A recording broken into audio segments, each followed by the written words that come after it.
Real life pastors చేసిన మోసం స్టోరీని కొంచెం హోల్డ్ చేశాను కదా, ఈరోజు కంటిన్యూ చేస్తున్నాను. ఈరోజు రెసిపీ వచ్చేసి కొత్తిమీర రైస్. ఈ రెసిపీ చూస్తూ స్టోరీని వినండి.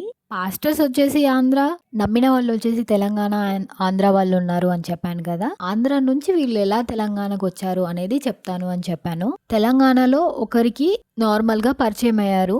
ఆ తర్వాత ఆ నార్మల్ గా పరిచయమైన వ్యక్తి ఇంకొకరికి వాళ్ళ ఫ్రెండ్ కి సజెస్ట్ చేశారు, ఇలా ఆంధ్ర నుంచి పాస్టర్స్ వస్తున్నారు, మీ ఇంటిని కూడా విజిట్ చేస్తారు అని చెప్పి. అప్పుడు ఆయన యాక్సెప్ట్ చేశాడు. అలాగే ఆయన ఇంటికే కాకుండా ఆయన ఇంకా కొంతమంది తెలిసిన రిలేటివ్స్ ఎవరైతే క్రిస్టియన్స్ ఉన్నారో వాళ్ళ ఇంటికి కూడా తీసుకెళ్లారు.